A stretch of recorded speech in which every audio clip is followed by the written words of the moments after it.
2023 has so many movies to be excited about, a monstrous list of releases that are going to be coming in this year, and I'm super excited for some of them. Of course, I'm much more excited for some rather than others, and we all are. We all have those couple movies that we are much more excited than anything else, so let's go ahead and talk about those. Coming in at number 5 for me, we have Scream 6. Now, I will be completely honest, I am newer to the horror genre. I'm definitely not a huge horror guy, but regardless, I do think this is going to be a very good movie, and anytime that you're going to add Jenna Ortega as an actor, you know they're in for some good stuff. And nonetheless, I know that there is some controversy when it comes to the trailer. The trailer looked really good to me, but apparently in the slasher world, them having a gun is not necessarily looked highly upon, so that is kind of a big debate as of right now. But to a guy that doesn't really know anything about it, I really don't care too much. I think that it did look very exhilarating. It looked very exciting,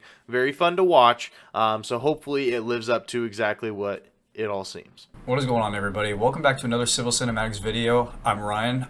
Today we are going to be doing our top 5 most anticipated movies of 2023. This is going to be one of the more harder lists that I've done, just based on the fact that there are so many good movies, and I mean so many good movies coming out, that it is just really hard to kind of pick, just 5 that I'm really excited to see, because there's a lot more than that.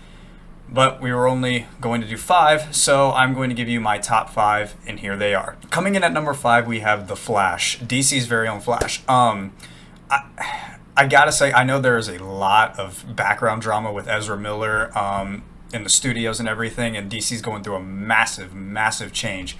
However, this movie has been in the works for a long time. It's been delayed quite a few times, and I'm just really excited to kind of see what Ezra Miller and the DC crew kind of bring to the big screen, after I thought Ezra Miller did a phenomenal job in Zack Snyder's Justice League movie, and I thought he was, he portrayed a really good Flash, whether we like him as a person or not. But I really do believe that the movie will actually be a really big hit, even though it's going to be kind of like a one and done deal for this version of the Flash and kind of what we're going to be expecting moving forward. However, I really do think that this movie will be a really good one. What's up, guys? Welcome back to the channel. I'm Brady, and I'm going to be giving you my top 5 movies of the year, my most anticipated movies, and what I'm excited for. But last but not least, coming at number 5 is going to be Mario. Now, me and millions of other people grew up on these games. I remember sitting down on my couch watching my mom and dad play Dr. Mario. I remember playing with my brothers, playing Super Mario Bros. 3, the Wii U version of Mario Brothers, and so forth and so on. But what makes this movie so awesome is it's just our childhood being brought to life. Chris Pratt playing Mario. You have Keegan-Michael Key in this movie. Jordan Peele. You have Jack Black in this movie. It's going to be so exciting with such a great cast. Another movie this year that has an amazing cast and amazing story, and I'm so excited to see where this goes. I think it just can be one of the best comic book movie adaptations ever, and I'm so excited for this movie. And coming in at number 4, we have the Super Mario Brothers movie. Now, this is a movie that, realistically, when I first saw the trailer, I wasn't super excited about it. The original trailer, where there wasn't a whole lot going on with it, I kind of thought that it was going to be a pretty poor movie, to be completely honest. Then the second trailer ended up releasing, and boy, oh boy, did that change my mind. Not only did they add so many different things with the nostalgia factor, such as the Mario Karts and them driving down Rainbow Road, but they also added in what it's going to be like with Chris Pratt playing as Mario, and it seemed like he was doing a very good job. They obviously added in more about Bowser as well to show just how powerful he's going to be in this movie, and I'm just going to be excited to watch it, because I think it's going to bring back a lot of nostalgia for me, and that's one thing that it'll make me very happy. And at number 4, we do have Creed 3. This one's kind of weird, because I've never been big into these fighting movies. However, I really do think that a movie where you're putting Michael B. Jordan and an up-and-coming person in Jonathan Majors, who is about to be King the Conqueror in Marvel, which I'm extremely excited for, I really do think if you put that dynamic on the big screen, that it is going to be a massive hit. And I don't see how the movie can go bad unless the screenwriting is just absolutely terrible, because movies like Rocky and stuff like that are going to be really good and really anticipated for a lot of people to see. But I just think with 2 dynamic actors that can portray so many different styles of characters in so many different ways, I think this movie is going to end up being one of the more promising movies in 2023. But coming in at number 4 is going to be Creed 3. Now, what makes me so excited about this movie is that I love and grew up on these movies. I love Jonathan Majors and Michael B. Jordan, and I saw the first 2 Creeds in theaters, and then when I was growing up, I watched the first 4 Rockies with my mom and dad, especially my mom, because she liked all these classic movies, and I loved Rocky 1, and so I was like, let's keep watching, and we got all the way to Rocky 4, where I saw the heartbreak of Apollo Creed dying by the hands of Ivan Drago, and I think that Jonathan Majors can play just an equally as threatening and scary villain as Ivan Drago to match Michael B. Jordan. It's going to be so exciting. I'm so excited to see where this movie goes, and I'm putting Jonathan Majors in as my vote for Actor of the Year, Person of the Year right now, just based off these 2 movies and the next big year that he's going to have. Coming in at number 3, we do have Spider-Man Across the Spider-Verse. Truly, for me, the thing that I am most excited about is the fact that the first movie was so incredibly good. I loved the first movie so much. So I'm just very curious to see how they're going to tie everything together and how they are going to add to the second one. Of course, they did drop the trailer with a bunch of different Spider-Men, so I know that is going to be included in it. But I love the first one so much. It was very lighthearted. It had pretty good action in it. And then on top of that, you're going to go ahead and throw in a superhero, like a Marvel superhero like Spider-Man? Yeah, go ahead and sign me up. I think that this movie is going to be very good, and if it's even half as good as the first one, I will be pleasantly surprised. And at number 3, we do have Spider-Man Across the Spider-Verse. This movie, like the first one, the Spider-Man Into the Spider-Verse, was a phenomenal movie. I remember the first time I saw it, I was watching it with my friends, and I kind of just passed out in the middle of the movie, and then I was really hesitant to kind of go back and watch it. And then when I actually finally got the chance to, I loved it. It was spectacular. Miles Morales, everything, the whole dynamic of the movie was perfect. You finally get a little introduction into kind of the Spider-Verse alone, not just like the multiverse, but the Spider-Verse. And I really do think that this movie is going to be a very, very good one. You're going to get a variety. Like, there's no limits on what kind of Spider-Man. We got Spider-Man from all sorts of comics. We got even Spider-Man that you've probably never even heard of or seen are going to be on this screen. They're bringing back the Insomniac Spider-Man from the game, Spectacular Spider-Man, everything. But I really do believe that this movie is going to be really good. On top of that, I also believe the Spot is going to be a very, very, very underrated character as a villain for Spider-Man, because I was a fan of Spider-Man, the animated series in the 90s. And watching that would just bring nostalgia, and I thought that was one of the more interesting characters because I always enjoyed that, like, 2 episodes that the Spot and his impact on the storyline was. So I really do believe if they incorporate kind of something similar, not necessarily the same, but similar to that, I really do think this movie will be really good. And I'm just excited to kind of see where the storyline goes from the last movie to this movie and see kind of what they do to broaden it. But coming in at number 3 is going to be Ant-Man and the Wasp: Quantumania. What's so exciting about this movie is that the first 2 movies were such simple movies and kept into their own storyline with very few branching out. And it's very interesting because it's just a story about Scott and his daughter and Hope and the family. But this movie is going to be the start of Phase 5. It's going to be such a huge movie introducing the next big bad of the MCU, Kang the Conqueror, played by Jonathan Majors. I'm so excited for this movie. The trailers look amazing. What I want from this movie is just a brutal villain who has great monologues and great story, just like Thanos did in the Infinity Saga. That's all I want from this movie. That's what I want from Kang. I just want his force to be felt within this movie. And coming in at number 2, we do have Creed 3. Whew, I am so excited for this movie. I genuinely think that this movie is going to be top notch. I loved the first 2 Creed movies, and I also loved all the Rocky movies, so maybe this one just hits home a little bit more for me. I used to watch it all the time with my mom. She was a big fan of these movies as well, but overall, I still think that this was a great series overall. We have 2 great actors in Michael B. Jordan, and then, of course, Jonathan Majors, who is going to be the new Kang in the Marvel series, which we'll go ahead and get to in just a minute. Spoiler alert. But regardless, I think this is a great spot, and you're going to add in Jonathan Majors, who is Kang, as a villain type of character in this movie.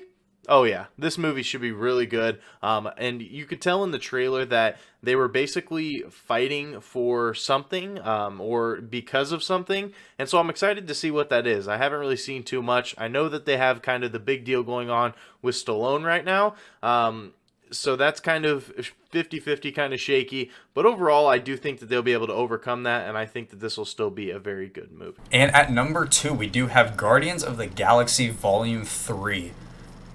This is going to be basically the conclusion to the Guardians of the Galaxy trilogy and James Gunn and kind of his farewell with the characters. We have heard some rumors that some of these characters are going to live. Some of them may not live. Like, I've heard there's rumors that Drax may not live through the movie. I've heard some wild takes like Star-Lord's not going to live through it, but I really don't think that's going to happen. You're going to get to see Adam Warlock, who is played by Will Poulter. That I am very excited to see because that has been in the making for a long time. And I'm really excited to kind of see his dynamic with the rest of the Guardians characters and kind of see how he maybe makes the shift from trying to kill them to probably becoming a Guardian himself. We don't really know, but I really do think that would be a really cool storyline. And you're going to get high evolutionary and kind of see the backstory of Rocket, who I think is probably the most interesting of the entire group. So it's probably going to be a different tone, probably a little bit more sad than kind of just the Holly laughs and everything. I think this movie is going to be a really, really, really good one. It's probably going to be really sad. And I'm really excited to kind of see where they conclude this and then kind of how they transition into the next Guardians of the Galaxy team. But coming in at number 2 is going to be Oppenheimer. Now, this movie is going to be a true story about Robert Oppenheimer working on the Manhattan Project, and it's going to be directed by the fantastic, one of the best directors ever, Christopher Nolan, who is, as you may know, a director of The Dark Knight, Interstellar, and many other movies. But what makes this movie so interesting is that it's a story about tragedy, about the worst weapon ever made by man, which is the atomic bomb. And it's going to be a true story about the atomic bomb and the maker of it and the crew who made it, within a fantastic crew of Cillian Murphy, Robert Downey Jr., Rami Malek, Florence Pugh, Jack Quaid, Ben Affleck, Matt Damon, so many more of fantastic actors and actresses, and I'm so excited to see this when it comes out in July. And last but certainly not least, coming in at number 1, we do have Ant-Man and the Wasp: Quantumania. Now, as I had already touched on Jonathan Majors, I love Jonathan Majors. I think that he is going to be a fantastic Kang. It's going to be very exciting how they bring in this new villain. He's basically the biggest villain that we've had since Thanos. So it's going to be very interesting how they're going to react with that. But also the trailer for Ant-Man and the Wasp: Quantumania just gets better and better and better every time that they release one, and it makes me even more excited. Due to the fact that Kang is basically like the controller of time, they have unlimited access to do whatever they want. They could open up so many different timelines. They could change so many different things than what it's supposed to be. And we all do have some crazy theories that we will be releasing here soon. So make sure that if you guys are new, make sure you guys are subbed so you guys can keep up with that. But regardless, I think this movie does have a lot of potential. The first 2 Ant-Mans, I enjoyed them personally, but I know that a lot of people didn't. I know that they were much more lighthearted movies, so if you weren't interested in something like that, that wasn't going to be a movie for you. But I think that this movie is really going to dial in. I think that this movie is going to show the true potential of a guy like Paul Rudd and especially a guy like Jonathan Majors and how he can fit into that villain role. And I think this movie is going to be amazing. I know that the whole plot has already been leaked, which, there's nothing you can do about that. But personally, I haven't seen any of it. I'm going in with an open mind. I'm not a huge comic follower either, so I don't really know anything about the former comics in regards to this movie and this sequence just in general. So I'm stoked to see what this movie has to bring. I think that this movie has the most potential that the MCU has had in a very long time. They could do anything that they wanted in this movie, and I wouldn't even be surprised. So this is definitely a number 1 for me. And then my number 1, we are going to have Marvel's Ant-Man and the Wasp: Quantumania. Ant-Man and the Wasp: Quantumania is going to be a very, very big movie, especially for the future of the MCU. We do have Jonathan Majors, who will be portraying King the Conqueror. He's going to be the new big bad of Marvel's multiverse saga, so Phase 4, Phase 5, and Phase 6. You are going to finally get to see him actually portraying Kang the Conqueror. And for me, Jonathan Majors did such a wonderful job in Loki. That's the gambit. That I really think that you get to see just how dynamic of a character he was in that, and how he was able to kind of portray the storyline of how Kang goes. So you already have an idea of kind of the background behind Kang the Conqueror, but you also really don't have a background on Kang the Conqueror. So he's just a very big up in the air character. And I think this is going to be just as much his movie as it is going to be Scott Lang's movie.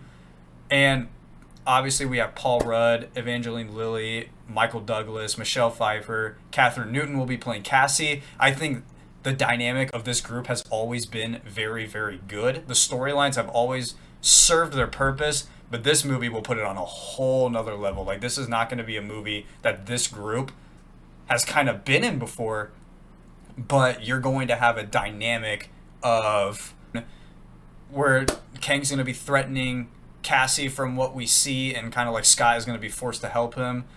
And then if he doesn't, he's going to basically take away everything that Scott knows because he has that power. He created all, and he controls all, and he wants to offer you a deal.